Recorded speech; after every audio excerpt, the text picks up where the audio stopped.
Et là, nous n'avions pas de choix parce que nous sommes 3 personnels. Le gouvernement ne fait qu'envoyer. Nous allons vivre où? Les 3 chambres aussi sont occupées par le personnel. Parce que nous n'avions pas de choix. Ici, la femme accouche, ici, elle dort ici. Et là-bas, c'est pour hospitaliser les lits qui est... Donc, en fait, les bébés sont censés se coucher ici. On va faire comment? On n'a pas de choix. Est-ce que c'est nous? Ce n'est pas nous. Oui, justement, est-ce que vous avez la force d'aménager? Donc, c'est ici que les femmes accouchent. Oui. Ok. C'est ici que les femmes accouchent. Ma chérie, elle est bien sincère. Aïe, la voix. Il sera animé.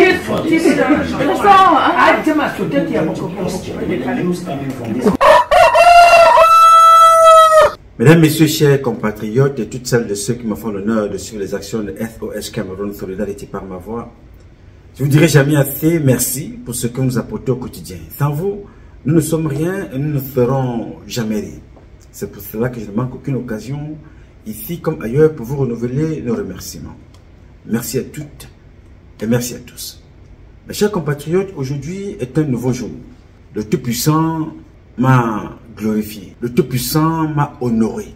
Je me suis couché hier et je me suis réveillé ce matin. Je sais que toi qui regarderas cette vidéo, comme d'ailleurs ceux qui me filment ici ce matin, tu as été aussi béni de Dieu pour être debout ce matin. Alors je t'invite donc, où que tu sois, quoi que tu fasses, à glorifier Dieu et à célébrer la vie. Sans lui, nous ne sommes rien et nous ne serons jamais rien. Beaucoup sont partis, beaucoup partiront au courant de cette journée.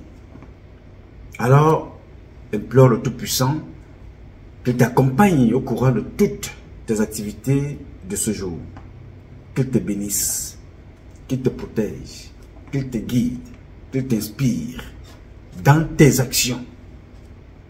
Dieu ne fait rien pour toi si toi-même tu ne penses pas faire quelque chose pour toi. Et fais-le de la façon la plus normale. Ne truque pas, ne manigance pas, ne ment pas, ne manipule pas, ne verse le sang de personne, ne tue personne. Et tu verras comment ton ascension se fera. Tout pouvoir ne vient pas de Dieu. Je le répète encore aujourd'hui. Je le répéterai encore demain et chaque jour. Tout ce que tu obtiendras par la ruse, la manipulation, la traîtrise, le marchandage, la corruption, le crime, l'assassinat, la médisance, tu vas l'obtenir. Parce que dit-on, tout bon menteur vit aux dépens de celui qui l'écoute. Mais tu ne dureras pas. Oui, tu ne dureras pas. Ce sera comme le feu de paille. Oui, monsieur. Faites très attention. Il nous observe. Il nous regarde. Nous avons tout pour réussir sans faire du mal à personne. Tout. Ne cours pas. Va à ton rythme. La vie, c'est comme les différentes courses. Il y a le marathon, il y a le 100 mètres, il y a le 200 mètres. Il y a la course de résistance, il y a la course de fond. You know? C'est comme le saut. Vous voyez souvent les gens qui font le saut à la corde.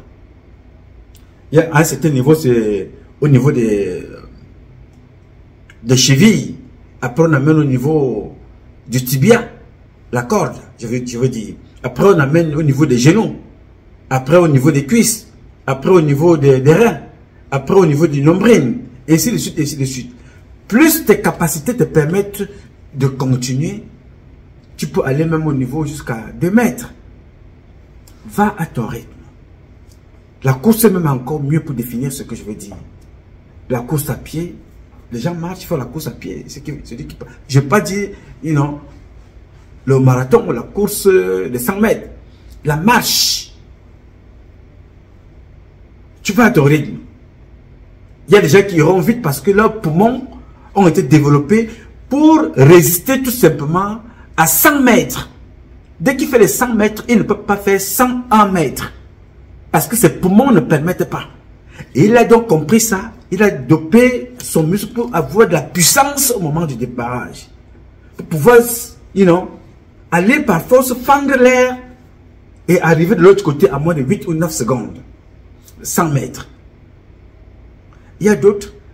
Les poumons permettent d'aller 200 mètres, 400 mètres. D'autres, les 10 000 mètres. Va à ton rythme. Et dans la vie, je veux que tu sois comme... Je souhaite que tu sois comme l'eau. Je souhaite que tu sois comme l'eau. Tu sais, l'eau, rien n'arrête l'eau. Rien. Rien n'arrête l'eau. Il faut être comme l'eau. Parce que quand l'eau là arrive, le ruisseau arrive comme ça et croise un rocher. Qu'est-ce que l'eau fait? C'est une question que je te pose. Quand l'eau est en train de couler là, l'eau circule, fait son petit bonhomme de chemin. Et quand l'eau arrive là, tac, il croise un rocher. Qu'est-ce que l'eau fait? Il se départage. Il prend une partie par l'autre côté, une partie par l'autre côté. Alors si le rocher veut même les énerver, il nettoie d'abord le rocher, il te nettoie et puis il continue son chemin. Il ne se retourne pas. Non, non, il continue. Rien n'arrête l'eau. Sois comme l'eau. Oui, monsieur. Sois comme l'eau. Occupe-toi de ce qui t'est... Occupe-toi de ta trajectoire, de ta direction. Sois comme... Il n'y a que l'objectif qui doit t'intéresser. Donc, j'ai voulu te parler de ça ce matin pour te dire que il y a un proverbe, une maxime qui dit que on peut retarder le destin de quelqu'un. On ne peut pas l'annuler. C'est ce qu'on dit. Mais moi, je ne vois pas ça comme ça. Je pense que personne ne retarde ton destin. Tout ce que tu vois dans le retard de certaines personnes, ce sont des obstacles qui sont là pour que tu puisses évoluer. Parce que quelqu'un pense te faire du mal. Moi, régulièrement, quand je rencontre des personnes parlant du Cameroun, je croise des gens avec lesquels je discute. D'autres qui sont ici, d'autres qui sont ailleurs, d'autres qui sont en France, d'autres qui sont en Afrique. Quand je discute avec les personnes, je leur dis toujours tout ce qu'ils veulent savoir. Mais je ne compte pas sur eux à 100%. Non. Parce que le Cameroun, c'est ton pays. Ne crois pas que je parle avec toi, tu me rends service en parlant du changement au Cameroun. Non, tu ne me rends pas service, tu ne me fais pas une faveur. Le Cameroun, c'est ton pays, c'est mon pays. Si toi, tu te plais à vouloir croire que tu me dis des choses pour me plaire, ou bien pour te rendre intéressant ou intéressant parlant du Cameroun, c'est ton problème. Moi, je suis dans ma trajectoire. Tu ne me retardes pas, tu apportes ta contribution, tant mieux. Tu n'apportes pas, tant mieux. Mais je suis sur la trajectoire, Dieu nous accompagne déjà, c'est bon. Vous savez, la plupart des membres du gouvernement, j'ai échangé avec eux. Des gens comme les Martin Bengue Boutou qui pensaient qu'ils étaient le parangon. Ils étaient les King Kong. Et que sans eux, rien ne pouvait se faire. Non. Il faut bien que l'histoire de Donald Trump t'inspire quelque chose. Il faut que l'histoire de tes parents t'inspire quelque chose. Il faut que l'histoire, ton histoire, toi qui es arrivé aux États-Unis, par des moyens compliqués, t'inspire quelque chose. Tu as dépensé de l'argent, finalement tu n'as pas eu de visa. Tu n'as pas couché pour avoir le visa. Tu as travaillé, tu as dépensé de l'argent, le visa n'est pas sorti. Qu'est-ce que tu as fait? Tu as décidé de marcher. Tu as fait 3 mois et tu es arrivé. N'est-ce pas? Tu sens que tu as fait des efforts. Tu dois tout à Dieu et à tes efforts. Et là, ça te permet de croire encore plus à ta modeste personne. Je veux que tu le saches. Il ne faut pas que quelqu'un pense que sans lui, tu ne peux rien faire. Non. Sans toi, rien ne se passe. Je reprends. Sans toi-même, rien ne se passera. Tu ne feras rien. Donc, il faut que tu donnes du tien en appelant Dieu à ton secours. Donc, ne te sens jamais seul. Ne crois pas que si quelqu'un t'a fait du mal, si quelqu'un t'a retardé, si quelqu'un t'a empêché d'évoluer, non, c'est pas ça le terminus. Personne ne peut te retarder. Ce sont des obstacles qui te permettent de te réévaluer, d'avancer. C'est pour ça que chaque jour, je vous dis, je ne connais pas la souffrance. Je n'ai jamais souffert de ma vie. Pourquoi? Parce que j'ai toujours réussi à tout développer dans ma tête. Je croise des gens, on parle du Cameroun, on parle, chacun te dit ce qu'il peut faire, d'autres te prennent même des correspondances, d'autres te prennent... Après, ils disparaissent. Mais est-ce que tu penses que si tu étais couché chez toi à la maison, ces gens t'auraient retrouvé? Non, c'est parce que tu es actif. N'est-ce pas? C'est comme tu cherches le boulot. Tu cherches le boulot pour qui? Tu cherches d'abord le boulot pour toi. Pour travailler. Tu as ton expertise, tu as envie de la partager. Donc tu fais pas seulement une seule demande d'emploi. Tu donnes à gauche, tu donnes à droite, quelque part on va t'appeler. Mais la différence entre nous et notre pays, le Cameroun, pourquoi je te parle de ça? Je te parle de ce que je suis en train de te dire là ce matin, parce que je vais te parler des égoïstes, qui sont le couple présidentiel.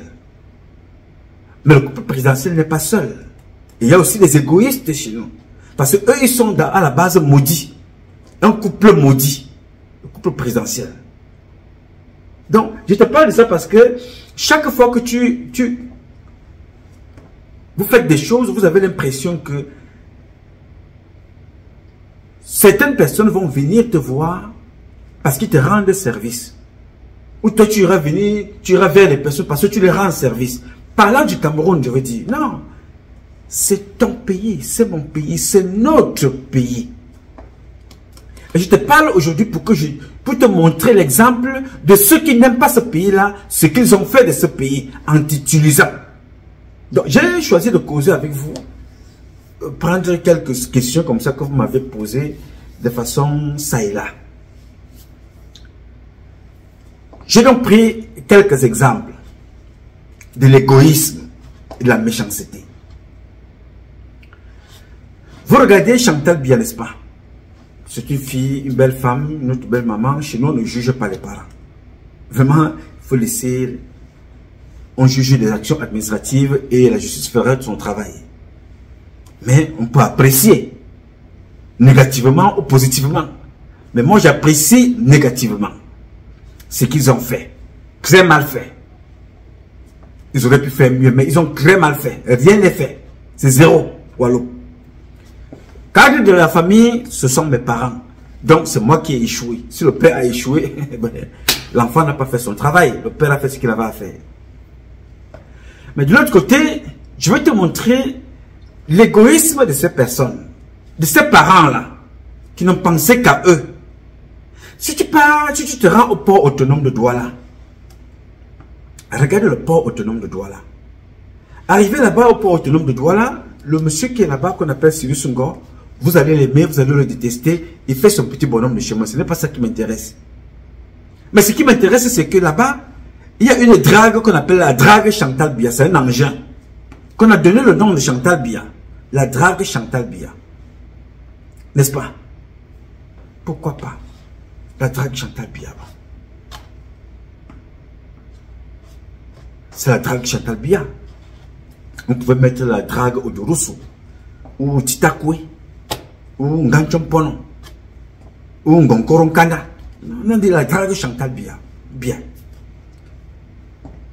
Tu te rends encore de l'autre côté, tu vois la fondation Chantal Biya. Pourquoi pas? C'est normal. Et après, tu te rends compte qu'il n'y a pas seulement Drague Chantal Biya, fondation Chantal Biya. Tu dis aussi que voilà, le bâtiment du Sénat, voilà, c'est le nom de Paul Biya. Pourquoi pas? You know? Mais après, tu dis voilà, le stade Olembe, normalement c'est le stade Paul Biya. Mais pourquoi pas? C'est normal. Mais quand tu regardes tout ça, tu te dis, mais attention. Qu'est-ce que ces gens-là ont construit pour que certaines structures portent leur nom dans notre pays?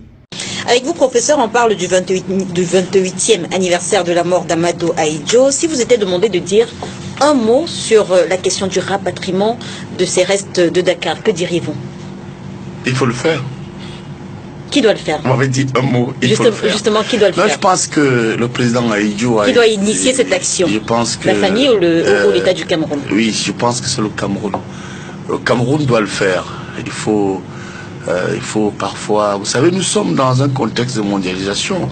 Notre société n'accorde plus la place à ceux qui ne s'inscrivent pas dans une dynamique crédible et de forte mobilisation citoyenne. Le président Ahidjo, c'est le bâtisseur de l'État camerounais moderne. Autant j'ai pour habitude de dire que le président Paul Biya est le bâtisseur de l'État camerounais démocratique.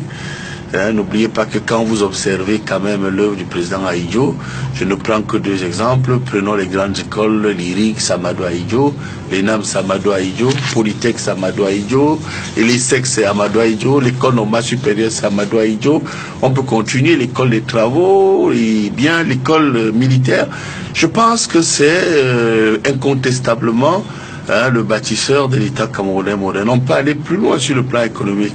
Je me suis amusé à l'époque avec mon ami Charles Atebayene à faire un bilan parce que je soutiens fortement le président Paul Biya, mais vous savez que même dans la Bible, il est écrit que pour le soutien franc est un soutien de vérité. Quand vous soutenez vraiment quelqu'un, il faut l'accompagner avec un regard franc. Et sur le plan économique, je puis vous donner quelques chiffres. Quand je regarde une société comme la SNH, c'est le legs d'Amadou Ahidjo, la Sonara Samadou Ahidjo, Camtel Samadou Ahidjo, il y avait même des sociétés comme Camer, il y avait même Sosu Kamsiko, Fogap, et bien d'autres sociétés comme le Crédit Lyonnais, le Fonader qui ont disparu. Alors quand vous avez un chef d'État comme celui-là, qui arrive, vous vous rendez compte que toutes les écoles de formation, c'est Amadou Ahidjo pratiquement qui les met en place, et que 35 ans après, nous qui soutenons le président Paul Biya, qui avait une mission démocratique et de renforcement de la consolidation du pouvoir, de renforcement de la concession de l'État camerounais, vous devez quand même dire aux gens qui veulent qu'on accompagne le président Paul Biya que, mais attention, il y aura un bilan. Et dans ce bilan, vous comprenez pourquoi je continue à me battre à côté du président. Il faudrait quand même qu'on se rende, qu'on dise qu'à peine en 35 ans, on a eu 3% de sociétés qui ont été créées. Et je voudrais vous dire sur un autre point, techniquement très important en économie politique. Lorsque vous créez les entreprises, vous créez des richesses. Il est donc important de reconnaître que le président Ahidjo doit être rapatrié et je crois que ça va se faire. Même si ça ne se fait pas avec nous, qui sommes au RDPC, qui soutenons le président Paul Biya, eh bien, moi, je peux vous dire que, je parie d'ailleurs que l'un, sinon l'acteur le plus populaire que celui qui va remplacer le président Paul Biya demain, avec la force de Dieu, c'est Dieu qui décidera. Je sais que le premier acte fort qui fera la popularité et l'assise de celui qui arrivera, ce sera le rapatriement du président. Quand une structure, un monument, un bâtiment, une rue, porte le nom, un édifice porte le nom d'une personnalité sportive, politique, militaire, civile. C'est pour vous rappeler une histoire. Un homme doit nous rappeler une histoire merveilleuse ou tragique. Si aujourd'hui nous avons baptisé une rue, la rue Oumnobé, ou le monument Oumnobé, Roland Momier, ou Ernest Wangé, ou Anne-Marie Nzié, ou l'apéro de Mbanga, ou Jean-Marie Emebe, ou Thomas Nkono. Je vous donne les noms. Quand je donne ce nom-là, c'est ce nom qui vous rappelle les événements. On te dit Thomas Nkono. Vous savez le nom de Thomas Nkono? On l'appelait Chat Noir. Pourquoi? Parce que quand il était là, c'était un très bon gardien. Les gens l'ont surnommé Chat Noir. Les gens ont surnommé Thomas Nkono Chat Noir. Quand tu entends le nom de Thomas Nkono, tout de suite ça te rappelle que ce garçon a fait des beaux jours du Cameroun, de l'équipe nationale du Cameroun, du drapeau du Cameroun. Donc le nom doit refléter quelque chose. Si tu poses la question aux militaires qui passent des examens, toutes les générations, toutes les promotions, combien de promotions ont porté la promotion du général, d'un général au Cameroun? Combien de promotions? Parce que le nom d'un général doit toujours te rappeler que ce général-là, promotion générale Kodi Jacob par exemple, général Kodi Jacob, on te raconte son histoire. Il a fait la guerre de tant. Il a été soldat, il a été machin, il a été... Voilà comment il a été. C'est-à-dire qu'en donnant le nom de la promotion à cette 115e ou 240e promotion, ou la 42e promotion, ou la 128e promotion, on donne le nom parce que, il faut dire aux jeunes là, soyez comme ce général. Il a été lieutenant, il a été soldat, il a été sergent, il a été telle école. Voici son parcours, un parcours merveilleux. Il a été envoyé faire la guerre en Indochine. Il a été envoyé à Bakassi, il a été envoyé à Centrafrique, il a été envoyé pour lutter contre Boko Haram. Il a vaincu Boko Haram. Voici ce qu'il a fait comme réforme dans l'armée. Voici. Donc, en vous donnera la promotion Kodi Jacob. C'est un exemple. La promotion Titakwe Jean-Pierre. La promotion Gonkoro Nkanda Elisabeth. Vous voyez un peu, il faut qu'il y ait quelque chose. Si aujourd'hui vous avez le nom d'Amadou Ayijo, une journée, on vous dit aujourd'hui, comme aux États-Unis, il y a la journée des présidents. Une journée pour célébrer les présidents américains. C'est un hommage en quoi? C'est un hommage au premier président de l'Amérique, donc à tous les autres présidents. Il y a une journée pour célébrer les présidents aux États-Unis. Donc chez nous, il y aura une journée appelée la journée Amadou Ayijo. Oui, mais c'est-à-dire, ça ne peut même pas être le contraire. La journée Amadou Ayijo. Parce que si vous ne célébrez pas les vôtres, on attend que qui viendra les célébrer. Il y aura la journée de nos héros, de ceux qui se sont battus pour nous. Il y aura une journée pour tout ce monde-là. Il y aura une journée pour célébrer ceux qui ont coulé leur sang. Et un drapeau, vous regardez parfois aux États-Unis, parfois il y a le drapeau américain et parfois il y a un drapeau noir qui accompagne. Chez nous, il va falloir créer un symbole qui honore ces parents-là qui sont partis. Comment est-ce qu'on les reconnaît? Qu'est-ce qui reconnaît ceux qui sont partis chez nous? On les reconnaît comment? Il faut quelque chose que quand tu vois ça, tu dis, ça c'est le symbole de ceux qui sont morts pour la République. Bon, là on a le vert jaune. Est-ce que ce vert jaune-là, il a été pensé? Le vert c'est quoi? Le jaune c'est quoi? Le rouge c'est quoi? L'étoile c'est quoi? Ça doit s'apprendre à l'école pour qu'on sache. S'il faut changer demain, qu'est-ce qu'il faut réaménager? Il faut créer aussi, en dehors du drapeau national, il faut le drapeau de notre histoire. Que quand on sort, on lève le drapeau du Cameroun, on doit aussi avoir ce drapeau-là à côté pour dire, ça c'est le drapeau de ce pays. Mais il faut un drapeau pour honorer ceux qui ont fait ce pays. Tu chantes l'hymne national du Cameroun. Tu sais que l'hymne national du Cameroun a été écrit par qui? Très peu de personnes le savent. Il faut que nos enfants doivent savoir ça. Donc quand on donne le nom d'un bâtiment à Paul Biya, ça représente quoi? Qui est Biya Bimvondo? Il a apporté quoi au Cameroun? Le gâteau. Biya Bimvondo, c'est le symbole papa gâteau.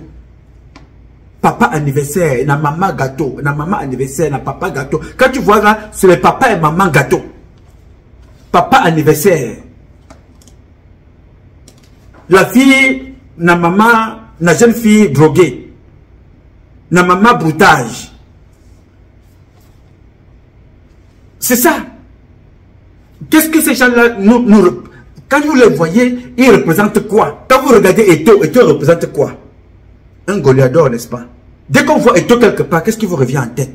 Le garçon qui court avec les coupes, le gagnant, le marqueur du but, Eto'o, n'est-ce pas? Dès que vous voyez le nom de Biya, paf, tout ce qui vous vient dans la tête, c'est la souffrance, mon frère.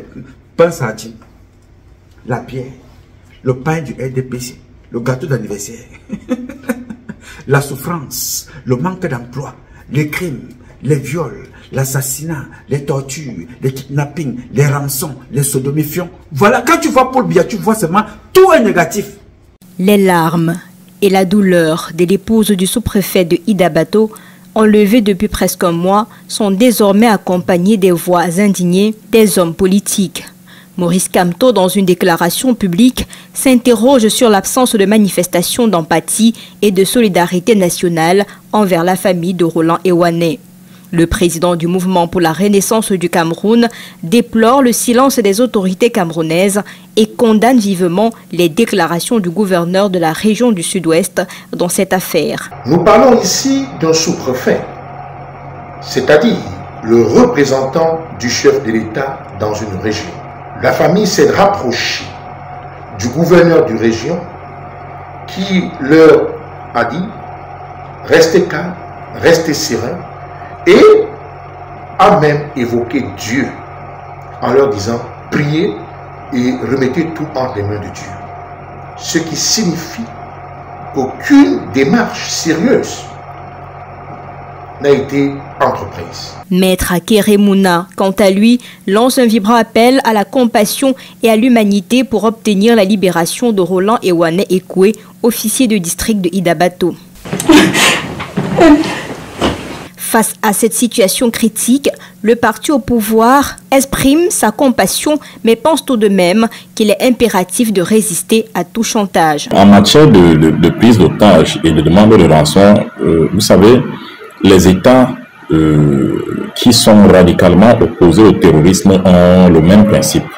Et quel est ce principe? C'est que on ne donne pas des éléments à la partie adverse. On ne peut pas donner la possibilité aux terroristes d'avoir des armes avec lesquelles ils reviendront combattre la République. Parce que tout ce qu'ils demandent comme rançon, tout ce qu'ils demandent comme matériel, on parle des groupes électrogènes et autres, c'est en réalité pour leur permettre de continuer à multiplier ces actes d'enlèvement. Donc, d'un point de vue principiel, on ne peut pas céder à ce genre de demande, aussi douloureux, aussi difficile que cela puisse paraître en pareille circonstance. Le temps presse et chaque minute compte désormais. Je te dis, dès qu'on te prononce le nom là, ta journée est une journée qui va être difficile. Paul Biya. Beaucoup de gens vont changer leur nom au Cameroun. Ceux qui font souvent, qui envoient des courriers, que nous avons, j'ai même certains courriers ici, l'association des homonymes de Paul et Chantal Biya. Tu portes ce nom-là, tu portes la place. Ça se voit chez vous au Cameroun. Bon, regardez ce qui s'est passé l'autre jour. Beaucoup de gens ne savaient même pas que ça avait lieu. Il y a eu un nouveau bâtiment du Sénat. Là où vous avez vu le monsieur là aller tourner avec la voiture, la Rolls Royce. Ngala Gérard. C'est le nouveau bâtiment du Sénat. Ce bâtiment-là a été nommé bâtiment Paul Biya. N'est-ce pas? Tu vois comment les autres ont construit, les Chinois ont construit. Ça, c'est avec ton argent, parce que les Chinois ne font rien gratuitement. C'est ton argent, c'est l'endettement, c'est des crédits. N'est-ce pas? Ils se sont mis là, ils ont travaillé, ils ont construit. Paul Biya est fier de mettre son nom. Bâtiment Paul Biya. Hein? Voilà le stade. Paul Biya. Tout ce que nous avons eu là-bas, ils ont volé l'argent, ils ont tué les Camerounais qui sont morts là-bas. Personne ne parle plus de ces Camerounais. Il n'y a rien au Cameroun qui incarne la vie des Camerounais au quotidien. Même ceux qui sont morts, même ceux qui font bien. Il n'y a rien. Vous imaginez que Samuel Eto'o-Fils n'a rien au Cameroun, que le gouvernement, l'État a dit, voilà, cet enfant, s'il n'a pas pensé lui-même, nous devons penser à élever un édifice pour cet enfant. Roger Mila n'a rien au Cameroun. Roger Mila, il est dans la catégorie des Pelé, des Maradona. C'est-à-dire que c'est le dieu du football camerounais. Roger Albert Mila. Avec sa femme à l'époque, Evelyne Mila, une femme adorable. Oh là là. À chaque fois que je parle de Roger Mila, je pense à son épouse. Evelyne Mila. Une femme au grand cœur. Nous étions tous ses enfants. Je vous parle de ça parce que quand je quitte l'armée, Roger Mila m'amène pour faire le football. Mila que vous voyez là, il m'amène à Montpellier. Il nous laisse là-bas. Arrivé là-bas, ça se passe mal. Lui-même n'était même pas là. On nous renvoie. C'est sa femme, Evelyne Mila, qui vient nous accueillir. Elle dit, mes enfants, ce n'est pas grave. On ne vous a pas retenu. Votre papa n'est pas là. Ce n'est pas grave. Vous allez vous remettre ailleurs. Roger Mila. Roger Albert Mila. Quand il arrive quelque part, moi je suis arrivé dans des pays où j'ai été logé avec le nom de Mila. J'ai dit, non, c'est mon oncle. Mais comment? Le Chinois m'a dit, mais relève. J'ai dit, yeah, that's my uncle right there. Roger Albert Mila. Dans son pays, il est foulé aux pieds, il est méprisé, il est insulté. Il n'y a rien qui incarne ce monument. Il n'y a rien qui représente Samuel Eto'o. Tout ce que nous savons donner à Samuel Eto'o, c'est les insultes. Oui, il faut insulter. Mais mon ami, ce gars c'est le prince. Ce gars c'est le roi du football. Comme son père, Roger Albert Mila. Comme ses parents, Thomas Nkono. Qu'est-ce que Paul Biya caractérise, nous représente? Il nous a inculqué l'aigreur, la méchanceté, le refus de bien faire, la pauvreté, la paresse, la mendicité, la jouissance. C'est ça que Paul Biya représente. Alors quand vous voyez son nom, quelque part vous dites que Seigneur Dieu Tout-Puissant, le bâtiment Paul Biya, la drague Chantal Biya, la fondation Chantal Biya, le stade Paul Biya, vous allez voir là-bas, il n'y a rien dedans. La honte totale. Je viens de lire aujourd'hui, en fait hier, j'ai lu ça hier, que les Tchadiens ont décidé que leurs marchandises ne débarquent plus au Cameroun. Ça part maintenant du côté de la Guinée. Ils préfèrent aller contourner là-bas. Pourquoi? Corruption, vol, racket, corruption, vol, racket, corruption, vol, racket. Vous connaissez le manque à gagner?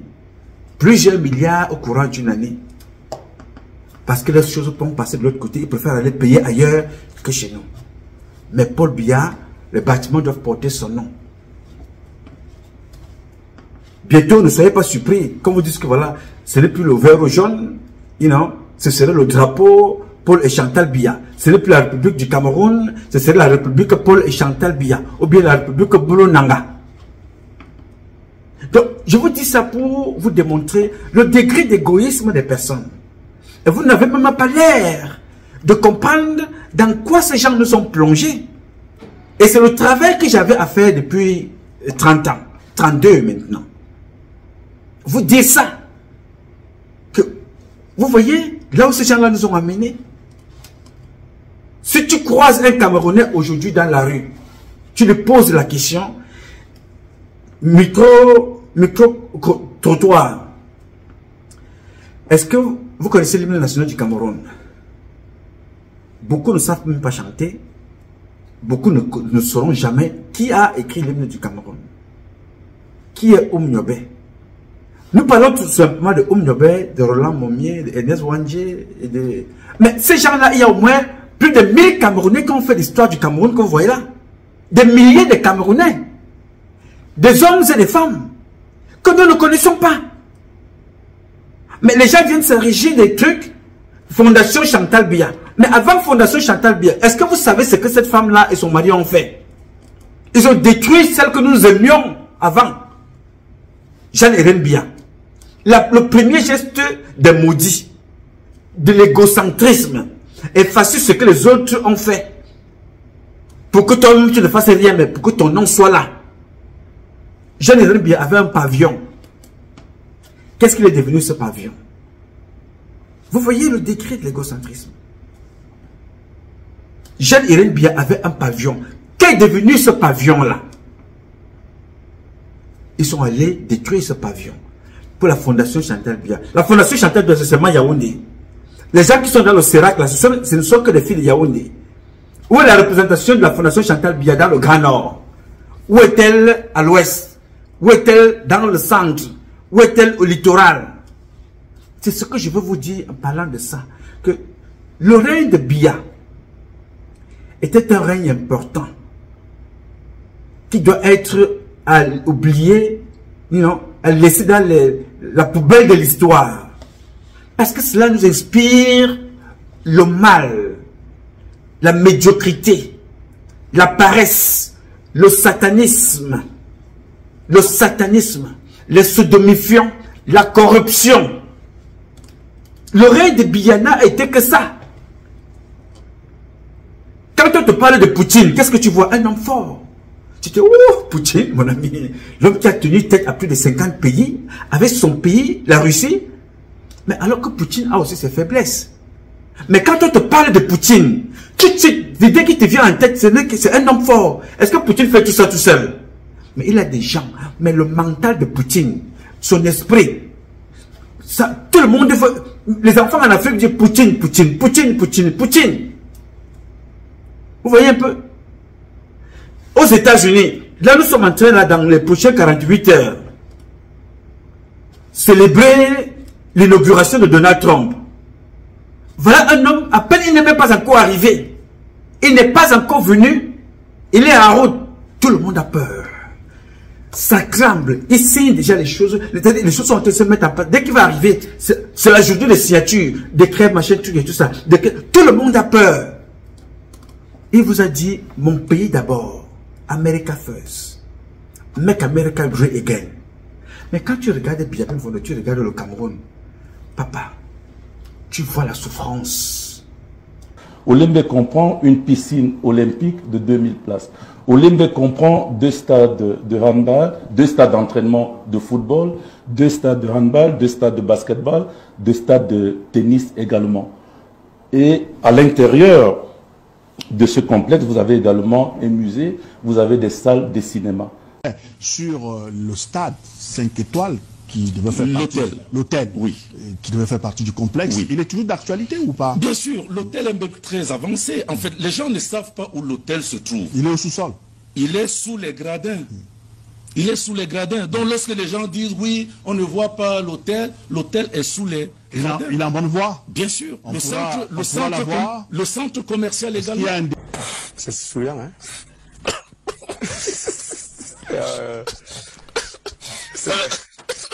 C'est très souriant.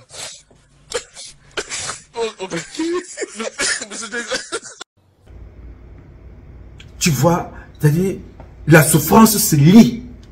Les enfants de 5 ans volent. Les enfants de 11 ans sont dans la prostitution. Les papas de 115 ans sont dans le banditisme et le vol. Embouteillage, embouteillage. Pour moi, je le répète, je persiste. Le Cameroun n'a pas de problème. Le Cameroun n'a que le problème de son élite. C'est l'élite qui cause tous les problèmes que nous avons.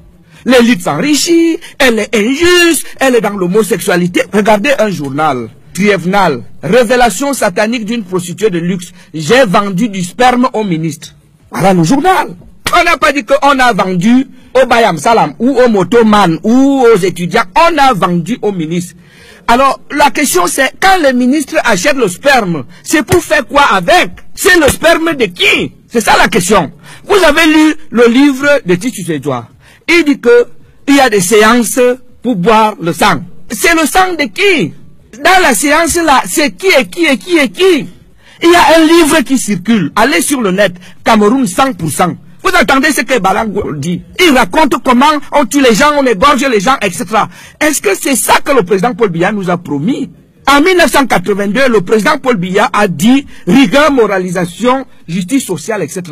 30 ans plus tard, nous sommes dans la vente du sperme. On boit le sang, on égorge les enfants. Tu regardes ça, tu te dis que merde. Qu'avons-nous fait pour mériter ça? Tout au Cameroun doit être pour Biya. Observez ça bien. Moi, je n'exagère pas.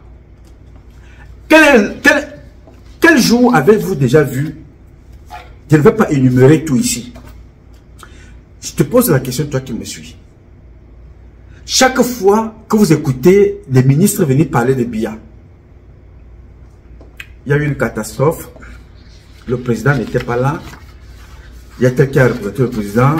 Le président vient de faire un don à l'équipe nationale du Cameroun. Un don. Nous sommes un pays. Nous avons des budgets. Mais le président lui fait des dons. Parce qu'il y a eu... Le président fait des dons. Dans un pays où Paul Biya ne fabrique pas d'argent.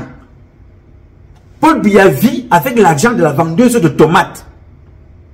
C'est avec l'argent là que Paul Biya vit. Paul Biya fait un don. C'est-à-dire, les gens vont à la Mecque pour aller prier leur Dieu. Ils vont prier leur Dieu. Paul Biya fait un don de 4-5 milliards pour des gens qui prennent l'avion pour aller prier leur Dieu dans un autre pays. Parce que, bon, Dieu, il est à Mecque là-bas. Mais au Cameroun, bon, je peux comprendre pour certains qu'il n'y est pas. Mais ils vont là-bas prier leur Dieu à la Mecque. 5 milliards, entre 2 et 5 milliards, s'en vont pour les gens qui vont à la Mecque. Le même Paul Biya, qui donne l'argent pour que les gens aillent prier à la Mecque, ne trouvera pas un centime pour qu'on crée des puits d'eau, des forages. Ne trouvera pas un centime pour qu'on crée, qu'on construise des écoles. Le même Paul Biya qui donne 5 milliards là-bas ne donnera pas l'argent pour que les militaires soient mieux gérés, mieux équipés là-bas, pour que les enfants n'aillent pas fuir. Vous savez très bien que le peuple du Nord, certains ont abandonné leur village. Le peuple du Nord, nos compatriotes du Nord, certains ont abandonné leur village pour aller vivre sur les hauteurs des collines. Parce qu'il fut Boko Haram. Écoutez ça. Misère et désespoir, peur du lendemain, rythment l'existence des populations des villages Toufou, Goshi, Machachia et Idoa dans le département du Mayo-Tanaga à l'extrême nord.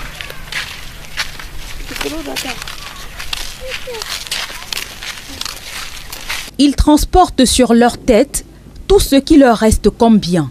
Sans domicile fixe, ils arpentent les collines, espérant laisser le danger derrière eux, mais ils ne sont jamais vraiment en sécurité.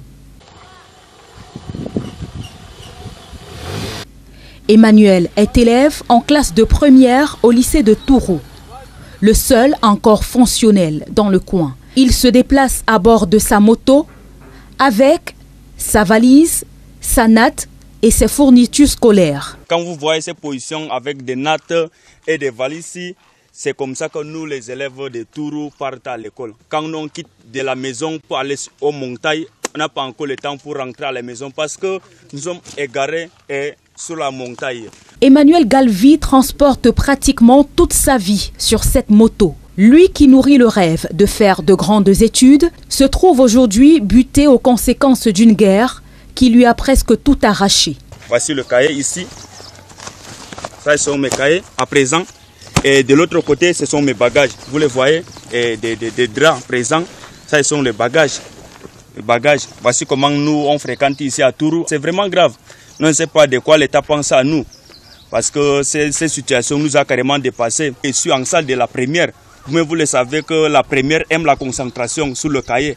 Avec tout cela, on a passé du temps pour étudier. Mariamou, élève en classe de terminale au lycée de Tourou, relate dépité leur quotidien dans les montagnes. Nous n'arrivons pas à dormir ni à étudier, puisqu'ils arrivent ici aux environs 19h. Alors que le il ici fait référence aux membres de la secte islamiste Boko Haram. Nous regagnons la montagne ici aux environs de 17h. Donc à 17h, nous nous déplaçons pour aller chercher où est-ce que nous pouvons nous coucher. Il y a certains endroits à la montagne, donc il y a les cailloux, donc il nous sert un peu de bouclier. On installe la natte et on n'a pas le droit d'allumer la torche. Puisque quand on allume, ça veut dire qu'on est en train d'avertir que nous sommes à tel endroit. C'est donc un silence de cimetière qui doit régner dans les montagnes. Même les bébés n'ont pas le droit de pleurer. Donc quand on part là-bas, on reste comme silence de mort. On fait en sorte que tout moyen pour que les bébés ne pleurent pas. Donc, pas de torche, pas moyen. C'est seulement que si vous partez là-bas, vous restez seulement, on dirait que vous êtes au cimetière. Nous sommes vraiment dans la détresse. Dans le département du Mayo-Tanaga, des villages entiers sont aujourd'hui déserts. Même les comités de vigilance ont été dissous. Leurs membres sont tombés un par un à la suite des multiples attaques de Boko Haram. Le bilan le plus lourd était la perte de 18 d'entre eux en une semaine, de quoi décourager les rescapés. On a pleuré, c'est l'État pour venir au secours du village de Tourou. On n'a pas vu. Personne n'est venu en secours pour nous aider. Maintenant, on va faire comment? C'est mieux d'abandonner le village. C'est mieux de laisser même le village au BH. Les populations déplorent l'absence des forces de défense et de sécurité dans des points stratégiques du département. Les différents postes de contrôle se sont vidés au fil des années, laissant le champ libre aux assaillants. Nous sommes terrorisés par cette secte. Nous ne demandons pas à l'État de mettre un militaire par maison. Nous voulons une base militaire pour filtrer l'entrée principale 24 sur 24. Sinon, ceux qui n'ont pas la force de fuir vont trouver la mort. L'éducation est l'un des rares secteurs qui essayent tant bien que mal de se maintenir. Cependant, les acteurs de la communauté éducative avouent être à bout. Moi, je suis par exemple à ma 8e année dans ce lycée. Et ça fait déjà pratiquement 4 ans que j'assure l'intérim dans cet établissement en tant que surveillant. Et nous apprenons que tous les corps socio-professionnels ont des primes de risque. Mais nous n'avons rien. Nous devons nous battre. Il n'y a pas d'électricité dans la zone. Il faut se battre pour monter les leçons, pour évaluer, corriger, monter les épreuves. Ce n'est pas du tout évident. Face à la triste réalité vécue par les populations, les enseignants accordent des largesses aux élèves, surtout à ceux qui accusent du retard chaque jour d'école. Le moral est au plus bas dans la mesure où quand nous évaluons les enfants en salle de classe pendant les devoirs trimestriels, la courbe elle régresse puisque nos enfants qui avaient l'habitude d'obtenir les meilleures notes, les 17, les 18, se retrouvent à 10, 11. La localité de Tourou est située à 56 km de Mokolo, dans le département du Mayo-Tanaga à l'extrême nord. En 2 ans de guerre, une centaine de personnes ont été arrachées à la vie et les déplacés se comptent par milliers. Les populations ont vu leur quotidien complètement basculer et leur souffrance continue. Bien, vous voyez, non seulement il y a un problème d'école. Ces enfants qui ont envie d'aller à l'école, est-ce que vous écoutez le français? Des enfants qui sont en classe d'examen. Nous avons des intellectuels chez nous. Nous avons le moyen de construire. Nous avons les moyens de construire des écoles, de payer des professeurs. Nous avons des moyens de payer des salaires des gendarmes, des policiers, des militaires. Nos parents, ce ne sont pas les Égyptiens, ce ne sont pas des Soudanais. Même si nous venons tous de quelque part, mais pour le moment, là, ce sont des Camerounais. Mais qui sont sans domicile fixe chez eux. Motif et raison, ils fuient des attaques de Boko Haram.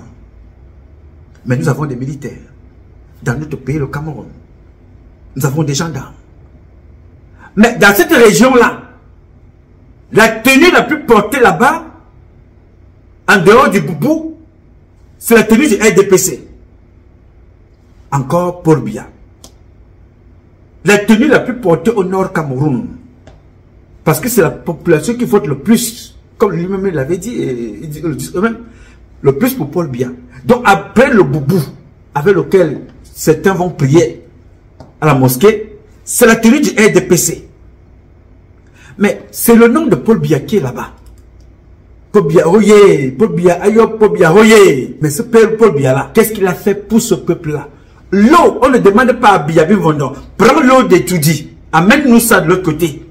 On demande de creuser l'eau là. Dieu a déjà donné, Dieu a tout donné. Creuse là, là, va. Voilà l'eau que les enfants boivent. Voilà donc l'eau que les enfants boivent. Comme vous venez de voir dans la vidéo là. Voilà l'eau que les enfants boivent. Dans le Grand Nord. Ce n'est pas que dans le Grand Nord. On trouve ça un peu partout au Cameroun. Mais Paul Biya va avoir son nom partout. La rue Paul Biya, le stade Paul Biya, la fondation Paul Biya, l'hélicoptère Paul Biya, l'avion Paul Biya, le stade Paul Biya, le Sénat Paul Biya, le congrès Paul Biya, le ciel même Paul Biya. C'est ce moquer de qui? Alors quand vous regardez ça, vous comprenez que cette attitude-là habite maintenant tous les Camerounais. L'attitude du mauvais cœur, de la méchanceté, de la paresse. On veut tout avoir sans rien faire. Et quand tu vois l'autre faire des efforts, il faut venir croire que tu peux le casser. Tu peux le détruire. Moi, j'ai dit aux gens que moi, que vous voyez là, vous pouvez me voir ici. Ma destination, c'est le Cameroun.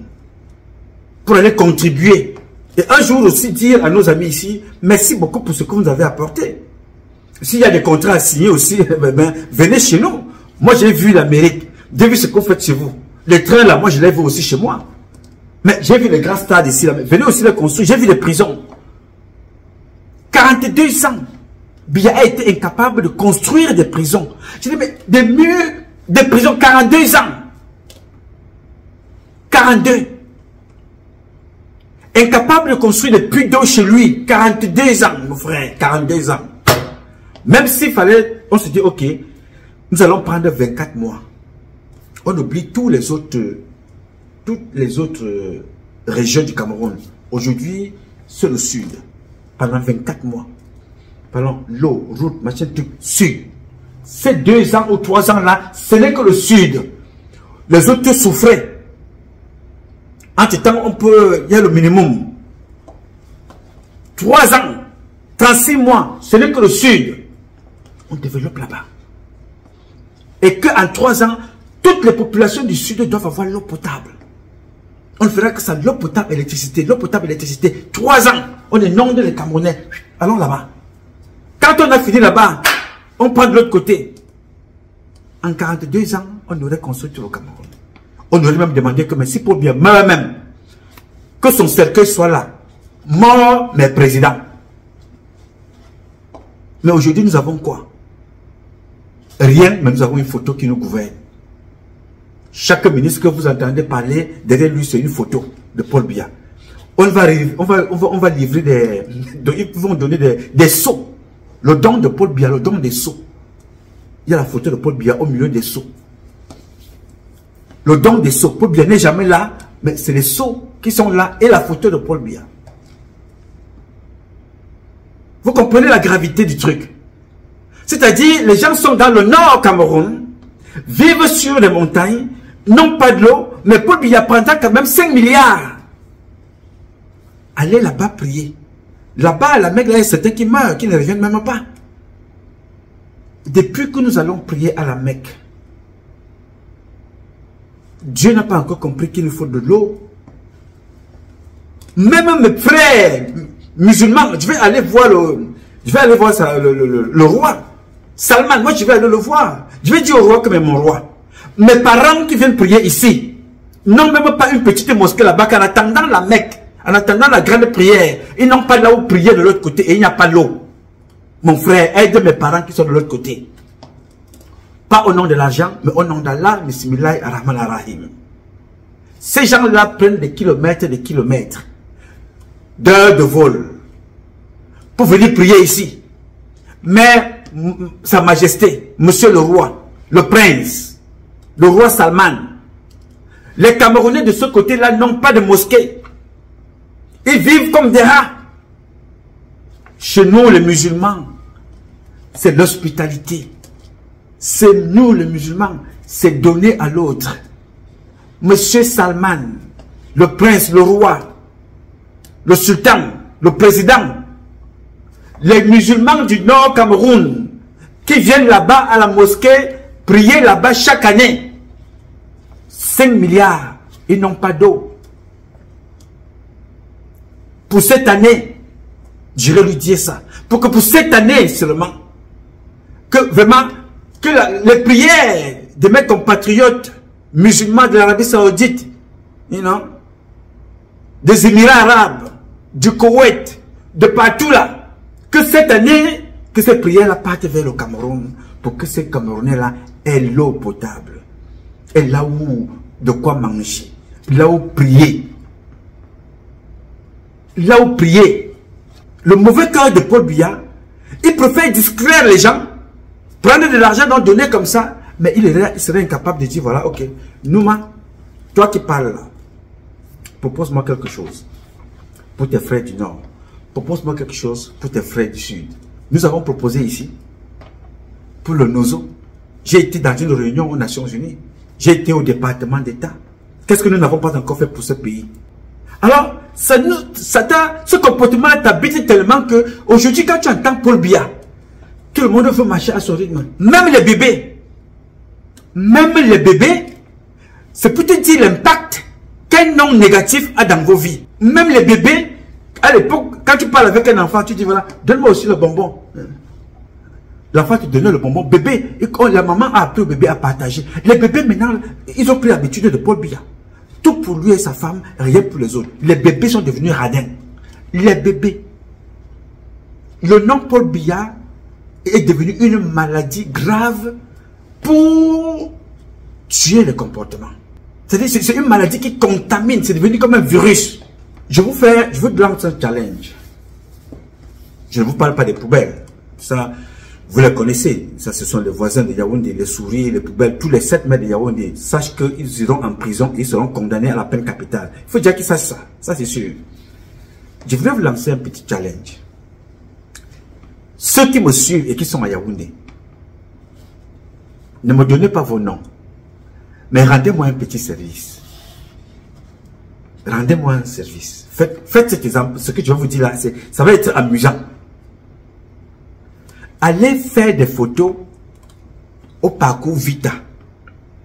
L'état du parcours Vita. Pourquoi je vous envoie là-bas? Je ne vous envoie pas au Lemé. Non, non. Je ne me permettrai pas. Je vous envoie au parcours Vita. Parce que la plupart des ministres là vont quand même marcher au parcours Vita. Marcher. Vont courir là-bas. Allez voir l'état du parcours Vita. L'état du parcours Vita. Là où les ministres viennent.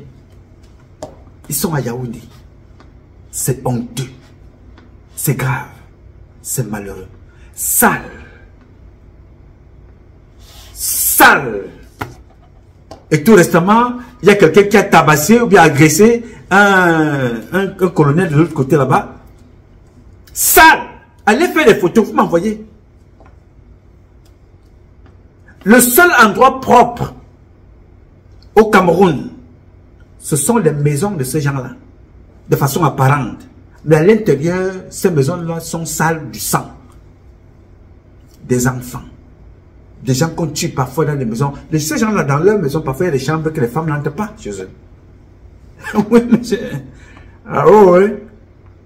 Il y a des chambres là où on n'entre pas dans leur maison. Alors, quand vous sortez dans de ces chambres-là, c'est pour faire quoi? Pour reformer la société, on la reforme en quoi faisant? J'ai voulu prendre ces quelques exemples-là pour vous dire que si vous ne prenez pas votre destin en main, personne ne le fera. Si nous ne prenons pas notre destin en main, personne ne le fera. Je vais vous prendre l'exemple du Fils de Dieu. Parce que c'est un nom qui vous est commun. C'est un nom avec lequel vous grandissez. Vous avez grandi, vous vieillissez. C'est un nom important. Il est aussi important que le nom de ton père, du courage de ton père. Jesus était quelqu'un de très courageux. Il n'avait pas de voiture. Il n'avait pas de vélo. Si vous regardez le film que j'ai donné à Gaspard, certains d'entre vous, je leur ai donné ce film-là. Le film de Jesus. Que beaucoup de gens ne savent pas parce qu'il y a plusieurs films de lui. Mais celui-là, il a beaucoup d'enseignements. Il est très très bien expliqué. Parfois il marche. Pendant que l'autre sur le chariot, le riche sur le chariot, Jésus marche à côté de lui. Il marche, hein. Il discute avec des milliardaires, des gens qui ont l'argent. Il avait sa mission. Parfois, je disais à Gaspard que vraiment, c'est le choix, c'est le mental, c'est le respect, c'est la fidélité, c'est les convictions. Quand tu lis les Saintes Écritures, on te dit quoi? Jesus est allé un jour prier et Satan est allé là-bas pour le tenter. À plusieurs fois. Saute du haut de la falaise. Si Dieu est juste, il va te récupérer. Il a dit non, on ne tente pas Dieu. Il dit non, moi je te donne tout ce que tu veux. Voilà, moi je suis. Accepte-moi, viens avec moi. Il dit non, non, moi je ne suis pas là-dedans. C'est très important. Pourquoi? Pour qu'il a préféré. Il a fait son choix. Il n'a pas fait le choix de la facilité. Il a refusé le choix de la facilité. Et c'est ce choix de la facilité-là que Paul Biya a inondé le Cameroun avec. Donc, le mot mérite n'existe plus. La méritocratie n'existe pas. Le Cameroun ne peut pas se développer avec les Gabonais avec les Malaisiens, avec les Turcs. Non. Ils peuvent venir en appui. Et même quand ils viennent en appui, ce n'est pas gratuit. En retour, ils attendent un certain nombre de choses. Il y a 3 mentalités réfractaires au développement. Ce n'est pas le temps mis qui fait qu'un pays se développe. Sinon, Haïti serait le pays le plus développé chez les Noirs. Vous savez que Haïti a accédé à l'indépendance il y a 2 siècles, avec tout seul l'ouverture. Mais c'est l'un des pays les plus pauvres de la planète. Il faut également que les Camerounais qui nous suivent le retiennent. Les 3 mentalités réfractaires au développement sont 1. La mentalité magique. Est-ce qu'on peut se développer avec la magie? Pas la magie, non. Sinon, en Afrique, le Bénin serait le pays le plus développé. Parce que là-bas, il y a le vaudou. L'Inde serait la plus grande puissance. Parce que là-bas, il y a toutes les pratiques magiques qu'on ne peut pas imaginer. Mais ce n'est pas l'Inde qui est la plus grande puissance du monde. Ce n'est pas en Afrique, le Bénin qui est la plus grande puissance. Ça veut dire que la magie ne développe pas un pays. Donc il faut que les Camerounais le comprennent et le sachent que la magie, c'est-à-dire les sectes, l'homosexualité et tout ce que nous faisons ici, ne peut pas développer le Cameroun. La deuxième mentalité réfractaire au développement, c'est la mentalité tribale. Tu sais que ton frère est incompétent. C'est vous le prenez, vous le mettez dans un ministère, dans une entreprise, ou même dans une petite affaire que vous avez à la maison, vous le mettez là juste parce que c'est votre petit frère. Ou l'enfant de la femme de votre père. Ou une histoire tribale. Ou bien parce que vous parlez la même langue. Vous le mettez là. Quand quelqu'un va donner 1000 francs, pour acheter quelque chose de 700, il va rembourser 8500. S'il fait ça 10 fois, votre boutique tombe. Donc la mentalité tribale n'est pas une mentalité de développement. Parce qu'elle ne tient pas compte des valeurs, des compétences, du mérite. Et c'est pour ça que je pense qu'il faut développer le Cameroun avec tout, sauf avec la mentalité tribale. Et la troisième mentalité, la mentalité coloniale. La mentalité coloniale. Nous avons été colonisés. C'est un accident de l'histoire. Je dois vous rappeler que la France a été colonisée par les Grecs et les Latins. Il faut le savoir. Mais la France s'est développée parce qu'elle n'est pas restée attachée au fait qu'elle a été colonisée par les Grecs et les Latins. Est-ce que nous, on a déjà quitté la mentalité coloniale? Je ne pense pas. Je ne pense pas. Il y en a qui pensent que quand il y a des problèmes ici, les Français vont venir résoudre. Quand il y a des problèmes ici, les Anglais vont venir. Quand il y a des problèmes ici, les Chinois vont venir. C'est fou ça. 50 ans après les indépendances. Donc il faut que les Camerounais... On reconnaît le vol qui est devenu l'institutionnalisation. Le vol est devenu institutionnalisé chez nous. On reconnaît le comportement déviant. On reconnaît le Congo ça, mieux tu parles de quelqu'un, mieux on te prend au sérieux. Le mensonge et la manipulation, on te prend au sérieux. Pour que tu puisses être élevé, il faut aller tuer quelqu'un, tu amènes les organes, on te prend au sérieux. C'est ici, à 15 km au nord de Yaoundé, que le corps de Martinez Zogo a été retrouvé dimanche. Animateur vedette au Cameroun, il était porté disparu depuis le 17 janvier. Reporters sans frontières l'assure, témoignage à l'appui.